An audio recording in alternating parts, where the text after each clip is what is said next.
በትላንትናው ዕለት የአማራ ፋኖ ብሔራዊ ኃይል ባወጣው መግለጫ ላይ በርካታ ሀሳቦች እየተነሱ ይገኛሉ።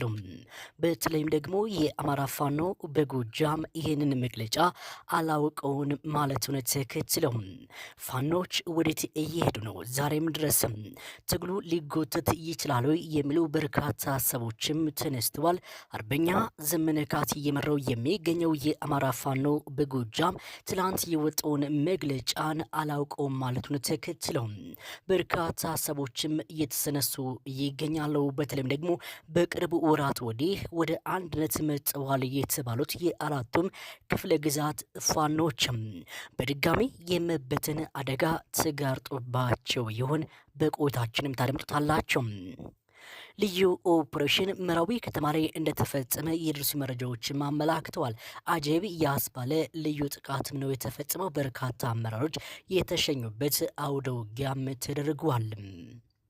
በጎንደር በጎጃም በሸዋና በወሎ የተጠናከሩ የአውደ ውጊያዎችም እንደተደረጉ መረጃዎችም ተሰምተዋል። ሰላምና ጤና ይስጥልኝ የተከበራችሁና የተወደዳችሁ የፋሲሎ ኤችዲ የዩቲዩብ ቻናል አድማጭ ተመልካቾቻችን፣ በመረጃ ሰዓቴ እነዚህንና ሌሎች መሰል መረጃዎችንም ታደምጣላችሁ። አብራችሁ ቆዩ። በቀዳሚነትም በትላንትናው ዕለት የአማራ ፋኖ ብሔራዊ ኃይል ባወጣው መግለጫ ላይ የአማራ ፋኖ በጎጃም ይህንን መግለጫ አላውቀውም ማለትን ተከትለው በርካቶች ብስጭት ውስጥ ገብተዋል። የአማራ ሚዲያዎች አክቲቪስቶች ከዚህ በኋላ አዲስ መዋቅር ስለተሰራው ውህደት የአማራ ፋኖ ብሔራዊ ኃይል መጠሪያዎች እንዲጠቀሙ ጭምር መረጃም ተሰጥቷል።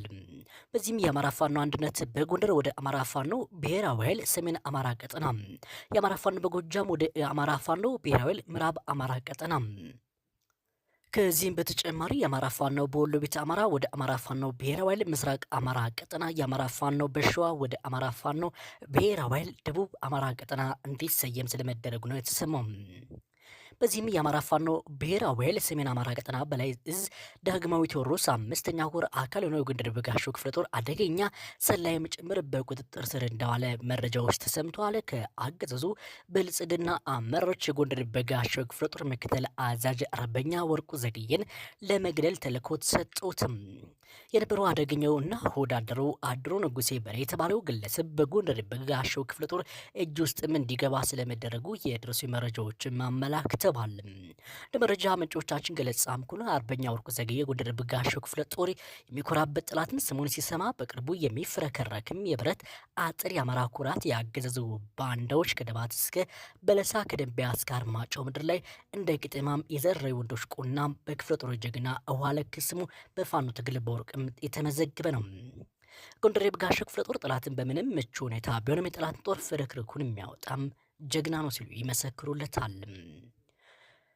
የሜጀር ጀነራል ውባንት አባት አንደኛ ኮር ኢንጂነር ስመኘው በቀለና አፄ ፋሲል ክፍለ ጦር በፎገራ ወረዳ መንጎዘር ቀበሌና አገረ ሰላም ቀበሌ ላይ በጥምረት የአገዛዙ ጥምር ሰራዊት ከጠዋቱ 12 ሰዓት ጀምሮ እስከ ቀኑ 9 ሰዓት ተኩል ድረስ የተባበረ ክንዳቸውን አሳርፈውበት አድረዋል።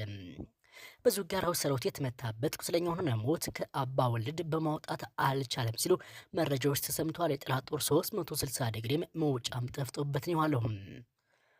በዚህም እንደ መረጃ ምንጮቻችን ሜጀር ጀነራል ውባንት አባ ተወራሪ ክፍለ ጦርና ጉና ክፍለ ጦር ጥምረት ከጸደዬ እስከ ሾልኮ ከደንጎል እስከ ማጎት ባደጉት ልዩ ውጊያ ከእስቴ እስከ ደራ ተግተልትሎ የመጣው 74ኛ 23ኛ ክፍለ ጦር የ303ኛ ኮር ልዩ ኮማንዶና የኮሩን ቃኝ መሐንዲስ በመጣበት መንገድ ማስተናግደውታል።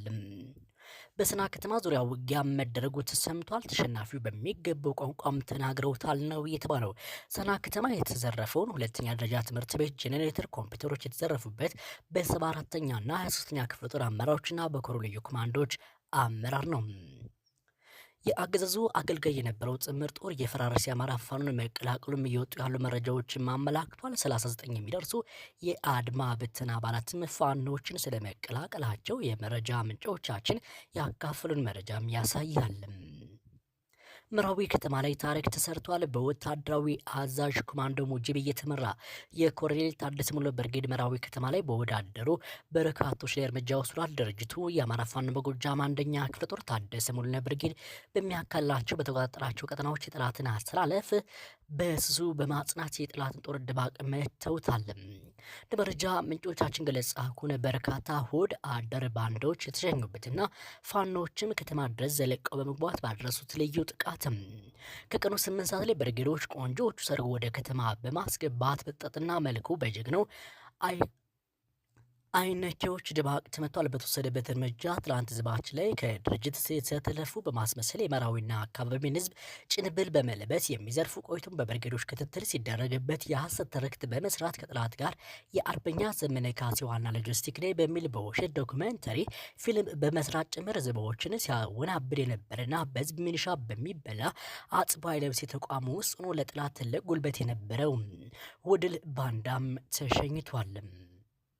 ውድና የተከበራችሁ የፋሲሎ ኤችዲ የዩቲዩብ ቻናል አድማጭ ተመልካቾቻችን በዕለተ ሐሙስ ቀን ሰኔ 19 2017 ዓ.ም በመረጃ ሰዓት መደመጥ አለባቸው ብዬ ያሰብኳቸው ሰበር መረጃዎች እነዚህ መስሉ ነበር። መልካም ረፋድ፣ መልካም ቀን ተመኘሁ።